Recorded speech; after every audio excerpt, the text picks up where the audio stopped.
Information থেকে ক্যামেরাটা আস্তে আস্তে এই পাশে ঘোরালেই আমাদের চোখে পড়বে প্রচুর পরিমাণে কবর, যে একটা কবরস্থানের মধ্যে আমি একা একা হাঁটতেছি। এই ফুলটা পড়ে গিয়েছিল, আমি ফুলটা হাতে নিলাম। হাই এভরিওয়ান, আসসালামু আলাইকুম। সবাইকে স্বাগতম জানাচ্ছি একটা স্পেশাল ভিডিওতে। আজকে আমি এই ভিডিওতে আপনাদের সবাইকে দেখাবো যে খ্রিস্টানদের কবরস্থান আসলে কেমন থাকে। কারণ আমাদের দেশে খ্রিস্টান এত বেশি নেই, যে কারণে আমরা ওদের কবরস্থান সম্পর্কে জানিও না। তো আমি ভাবলাম যে একটা ভিডিও করা উচিত, যাতে করে আমাদের দেশের মানুষ দেখতে পারে যে খ্রিস্টানদের কবরস্থান এবং ওরা কিভাবে মৃত মানুষকে দাফন করে এবং টোটালি ওদের কবরস্থান দেখতে কেমন। বড় একটা কবরস্থানে আসলাম। এটা ওয়েস্টার্ন ইউরোপের মধ্যে সবচেয়ে বড় কবরস্থান, আর এটার অবস্থান স্পেনে, যে কারণে আমি বর্তমানে স্পেনে আছি। তো আজকে এই কবরস্থানটা সবাইকে দেখাবো এবং গিয়া খ্রিস্টানরা কীভাবে কবর দেয় এবং তাদের কবর দেওয়ার যে সিস্টেম ইত্যাদি, তারপরে ওদের যে ঐতিহ্য, এগুলো যা কিছু আছে সব কিছু তুলে ধরার চেষ্টা করবো। আশা করি ভিডিওটা খুব ভালো লাগবে। তারপরে এটা মেইন গেট হিসেবে আমাকে দেখাইছে, আর সামনে একটা বড় বিল্ডিং রয়েছে। এটা কিসের বিল্ডিং আমি জানি না, আর সামনে দেখা যাচ্ছে যে মানুষ কাজ করতেছে। তো আমি একটু একটু করে সামনে যাচ্ছি, হয়তো বা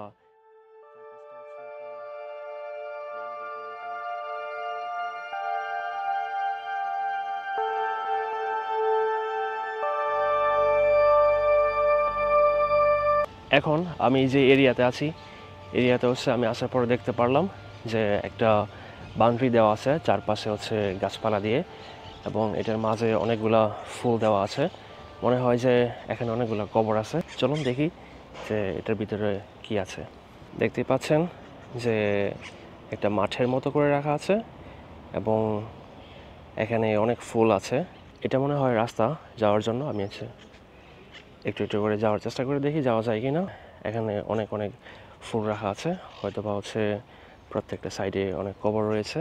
আর এখানে মাঝখান দিয়ে দাগ কাটা আছে। যাদের আত্মীয় স্বজন এখানে মারা গিয়েছে, ওরা এখানে জানে যে ওদের কবরটা কোথায় আছে এবং ওরা সেই অনুযায়ী এখানে ফুলগুলা রেখেছে।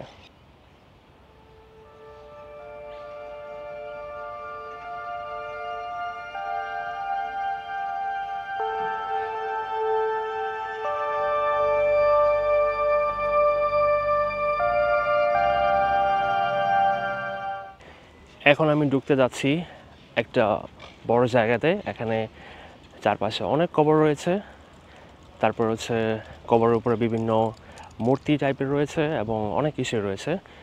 এখনই আপনারা দেখতে পারবেন সব কিছু। এটা আরেকটা সাইট। এখানে আসার পরে দেখা মিলল যে একটা সাইনবোর্ড, তারপর গেট। এখানে প্রচুর পরিমাণে কবর রয়েছে এবং সামনে রয়েছে বিস্তারিত তথ্য, কার কবর কোন জায়গায় রয়েছে। যদি কেউ এখানে নতুন আসে, ধরেন একজন মানুষ মারা গেল, এখন তার নাতি আসলো 15 বছর পরে, এখন সে যেন খুব সহজে পায়, যে জন্য এখানে বিস্তারিত দেওয়া আছে। আর এটা মনে হয় একটা চার্চ টাইপের, বা এখানে যারা দায়িত্বে থাকে ওদের অফিসিয়াল একটা জিনিস হতে পারে। ইনফরমেশন থেকে ক্যামেরাটা আস্তে আস্তে এই পাশে ঘোরালেই আমাদের চোখে পড়বে প্রচুর পরিমাণে কবর, একদম সিরিয়ালি টু সিরিয়াল অনেক কবর রয়েছে। এবং প্রত্যেকটা কবরের সামনে কবরটা দেওয়ার পরে ওরা কবরটাকে যেই যত্ন করে রেখেছে ইত্যাদি, এগুলো অর্থ আমি বুঝি না।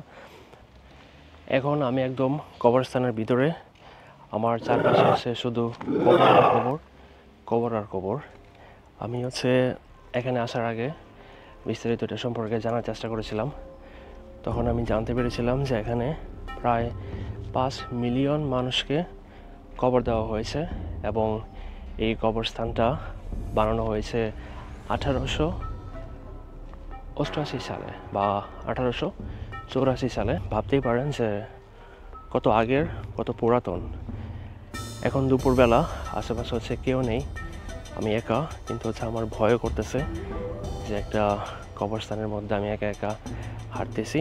আর এটা ভালো লাগতেছে, কারণ আমি আমার লাইফে এই প্রথম এমন একটা ইন্টারেস্টিং জায়গাতে আসলাম। এত মানুষ এখানে কবর দেওয়া হয়েছে, ভাবা যায় না।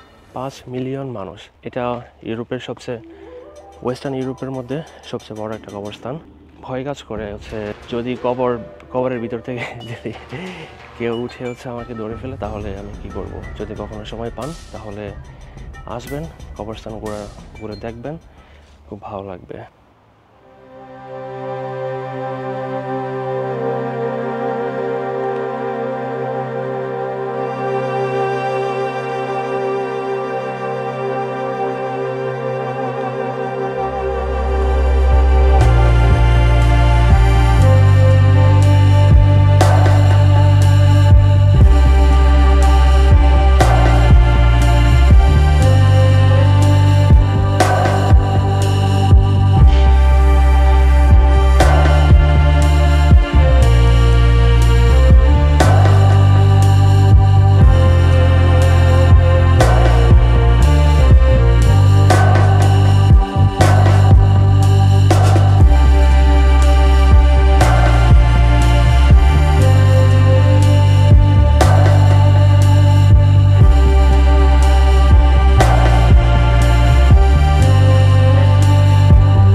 চারপাশে শুধু কবর আর কবর।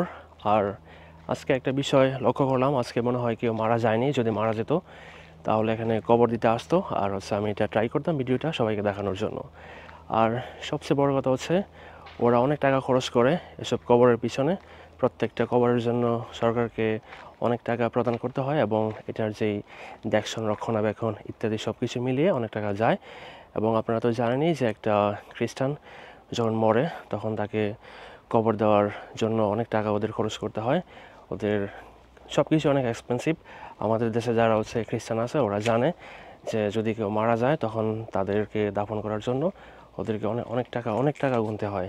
এখানে দেখতে পাচ্ছেন দুইটা কবর, একটা হচ্ছে একদম মাটি দিয়ে ঢেকে রাখছে, একটা মাত্র ফুল দেওয়া আছে। আর এর পাশে একটা কবর আছে মোটামুটি একটু টাইস করা, মানে এটা হচ্ছে গরিবের কবর, এটা হচ্ছে বড় লোকের কবর। তো প্রত্যেকটা দেশেই গরিব বড় লোক থাকে, যার সামর্থ্য যেমন সে এমন কবরটাই করে। জীবনে ভালোবাসা এটা হচ্ছে থাকে, সবাই যার যার মতো করে ভালোবাসা প্রকাশ করে। এখানে কেউ হয়তো বা মারা গিয়েছিল যে কারণে একটা গোলাপ দিয়ে রাখছে, কিন্তু তার কাছে টাকা নাই, যে কারণে সে কবরটা ভালোভাবে সিস্টেম বা প্রেজেন্ট করতে পারেনি। এর পাশে যে কবরটা আছে এটা খুব ভালোভাবে করছে। এই ফুলটা পড়ে গিয়েছিল, আমি ফুলটা হাতে নিলাম, তারপর হচ্ছে কবরে দিয়ে দেই, কারণ কেউ হয়তো বা ভালোবেসে ফুলটা দিয়েছিল, আমিও তাকে সম্মান জানিয়ে ফুলটা দিয়ে দিলাম। কারণ আমি সবাইকে ভালোবাসতে পছন্দ করি। তিনিও মানুষ ছিলেন, এখনও মানুষ আছেন। এখন আল্লাহ তাআলা ওকে ক্ষমা করবে কিনা আমি জানি না, কিন্তু তার প্রতি আমার শ্রদ্ধা ভালোবাসা ঠিকই থাকবে। একজন মানুষ, ওরা জানে যে ওদের ধর্মটা মিথ্যা, একমাত্র ইসলাম ধর্মই হচ্ছে সত্য, তারপরও ওরা করে, কারণ ওদের পূর্বপুরুষ সবাই এটা করেছে বিদায় তারা হচ্ছে এটা করে। তো যার যার ধর্ম, যার যার জীবন, এগুলো নিয়ে আমার কোনো কথা নেই। আশা করি যে আপনাদের কোনো কথা নেই, কারণ ধর্ম নিয়ে বারবার এটা আমাদের রাসূল নিষিদ্ধ করেছে, এই কারণে আমি এসব বিষয়ে কথা বলতে চাই না। তো আমার একটাই ছিল ইন্টারেস্টেড যে আমি হচ্ছে কবরস্থানে যাব, তারপর হচ্ছে দেখব যে ওদের কবরগুলো আসলে কেমন থাকে। তো সেই কারণে হচ্ছে আমার এখানে আসার পর হচ্ছে আমি দেখলাম। আর অনেক দিন ধরেই আমার প্ল্যান ছিল যে আমি একদিন একটা কবরস্থানে যাব এবং ঘুরবো। আজকে সেই আশাটা ফিল আপ হয়েছে, আর সেই সাথে একটা ভিডিও করলাম সবার জন্য। সবাই দেখতে পাচ্ছেন আমার ওসিলাতে। যাই হোক, আশা করি ভিডিওটা সবার ভালো লাগছে। তো হচ্ছে যদি ভিডিও ভালো লেগে থাকে তাহলে অবশ্যই চ্যানেলটা সাবস্ক্রাইব করবেন এবং আমাকে ইন্সপায়ার করবেন, কারণ হচ্ছে আমি বিভিন্ন জায়গায় ঘুরি, তারপর হচ্ছে ভিডিও বানাই। যদি আমার চ্যানেলটা সাবস্ক্রাইব করেন, আমার সাথে থাকেন, তাহলে আমার কাছে আরও ভালো লাগবে, আমি আরও ভিডিও বানানোর চেষ্টা করবো এবং হচ্ছে কাজ করতে হচ্ছে, ভালো লাগবে। তো সবাইকে অনেক অনেক ধন্যবাদ। আশা করি ভিডিওটা সবার ভালো লেগেছে। তো পরবর্তী আরেকটা ভিডিওতে সবার সাথে দেখা হবে। ততক্ষণ সবাই ভালো থাকেন, সুস্থ থাকেন এই কামনা করি। সবাইকে অনেক অনেক ধন্যবাদ। আল্লাহ হাফেজ।